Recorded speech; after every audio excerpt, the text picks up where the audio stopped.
이 영상에는 매트릭스 3부작 전체에 대한 중요한 스포일러가 담겨 있습니다. Cookies need love like everything does.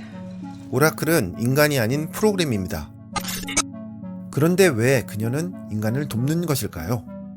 매트릭스는 영화 속 많은 사건들이 설명 없이 모호하게 처리된 부분이 굉장히 많습니다. 그래서 이번 영상에서는 저의 상상을 가미한 뇌피셜이 많이 포함되어 있습니다.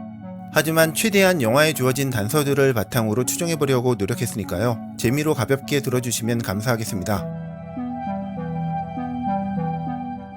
기계사회에서 모든 기계와 프로그램들은 만들어진 기능적인 목적이 있습니다. 그 기능적인 목적이란 물론 기계사회 전체의 생존과 유지겠죠. 그래서 오류가 나거나 그 기능을 다한 쓸모없는 프로그램들은 삭제되어야 합니다. 하지만 오라클의 말에 따르면 삭제되는 것을 피할 수 있는 방법이 두 가지가 있습니다. 하나는 소스 프로그램으로 흡수되는 것이고 또 하나는 매트릭스로 숨어드는 것이죠. 메로빈지언과 페르세포네 그리고 사티처럼 말입니다. 프로그램들은 왜 매트릭스에 숨어드는 것일까요? 바로 오라클이 매트릭스를 만들었기 때문입니다. 앞의 영상에서 자세히 설명했듯이 오라클은 매트릭스에 자유의지에 의한 선택이라는 환상을 부여하였습니다. 그래야 인간이 죽지 않고 생존할 수 있었기 때문이죠. 반면 기계사회는 곤충의 군집체처럼 프로그램에 따라 철저하게 통제되고 있습니다. 이런 기계사회에서 매트릭스는 스스로의 의지에 의한 자유로운 선택이 가능한 유일한 공간이라고 할 수 있습니다. 즉, 인간에게는 감옥이지만 기계와 프로그램에게는 반대로 시온과 같은 자유의 피난처가 된다는 얘기입니다. 이는 네오와 오라클의 대화에서 추정할 수 있습니다. Why are you here? Same reason. I love candy. 지난 영상에서 말했죠. 쿠키와 캔디는 자유의지에 대한 환상입니다. 오라클은 인간의 심리를 연구하다가 이 자유의지의 맛에 반해버린 것입니다. Almost done. Smell good, don't they? Yeah. 그래서 인간처럼 스스로의 의지로 선택하는 삶을 추구하기로 마음먹은 것이죠.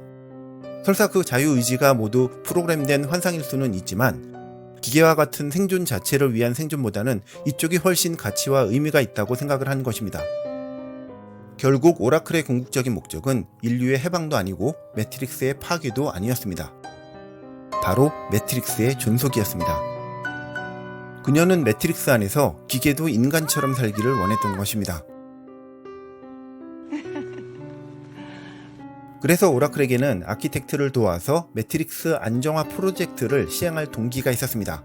네오가 소스에 들어가 시스템이 안정화되어야 하지만 매트릭스가 폐기되는 일을 막을 수 있기 때문입니다. 물론 그렇게 되면 기존의 시온은 파괴당하기는 하지만 그래도 새로운 사람들로 다시 시온을 재건할 기회가 주어지고 매트릭스 안의 인류도 살아남을 수 있습니다. 인류 입장에서 생각을 해도 이 편이 훨씬 이득이죠. 어차피 인간이 기계와 싸워서 이길 가능성은 없기 때문입니다. 그래서 오라클은 아키텍트와 함께 네오를 창조하여 영화와 같은 스토리로 소스로 보내는 일을 5번 반복해왔습니다. 그때마다 시온이 파괴되는 건 가슴이 아팠겠지만 그녀로서는 어쩔 수 없었습니다. 기계사회의 최종 결정권은 아키텍트와 데우스 엑스 마키나에게 있었기 때문입니다. 그런데 키아누 리브스의 네오에서 우려하던 재난이 일어난 것입니다. 키아누 리브스는 이전의 네오와는 달리 소스에 들어가 시스템을 안정화하기를 거부했습니다. 그리고 사랑의 감정에 이끌려 트리니티를 선택했죠. 풀리지 않는 궁극의 변칙이 발현되었고 매트릭스가 시스템 정지의 위험에 처하게 된 것입니다. 이는 오라클이 원하는 상황이 절대로 아니었습니다. 그녀가 바란 결말은 네오가 소스에 들어가는 것이었죠. 그럼 아키텍트가 말하는 시스템 정지에 이르는 궁극의 변칙이란 무엇일까요? 아마도 이는 스미스를 말하는 것이겠죠. 그럼 왜 오라클의 매트릭스에서는 이 스미스라는 변칙이 발생하는 것일까요? 오라클은 기계사회도 인간화되어 자유롭게 선택하는 삶을 누릴 수 있기를 원했습니다. 그런데 자유의지에 의한 선택을 하려면 반드시 필요한 것이 있습니다. 바로 뭔가를 하고 싶게 만드는 감정적인 동기이죠. I love my daughter very much. I find her to be the most beautiful thing I've ever seen. 기계에게 자유의지를 부여한다는 건 곧 인간적인 감정을 부여한다는 뜻입니다. Look at his face. That's just like a human. 그런데 그러한 인간적인 감정을 갖추는 것이 반드시 좋은 면만 있는 것은 아니었습니다.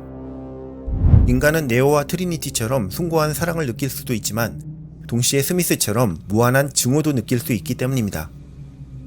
I hate this place. I feel saturated by it.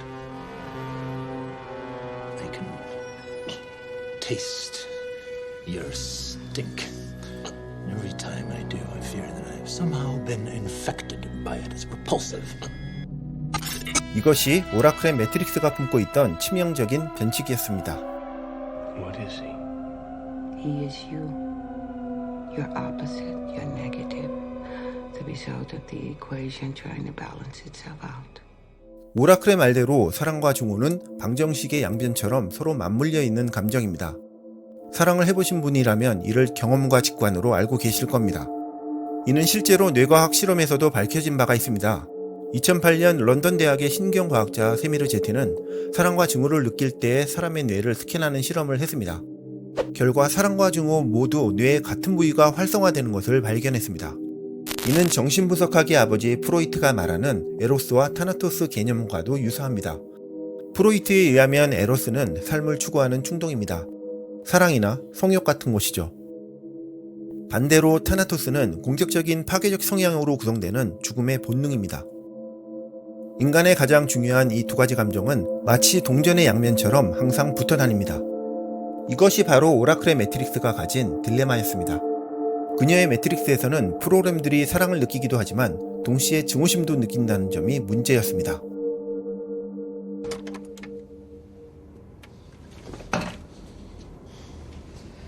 What were you doing? 매트릭스 1편부터 스미스는 다른 요원들과 달랐습니다.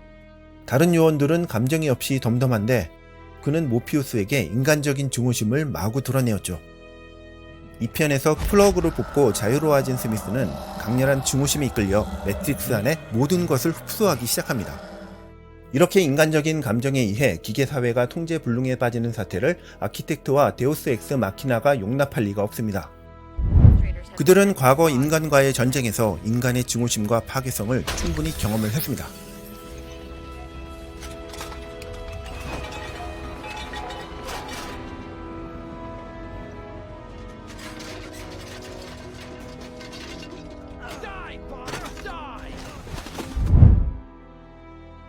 기계는 인간과 평화적인 관계를 유지하려고 했지만 이를 거부하고 전쟁을 벌인 건 바로 인간이었죠.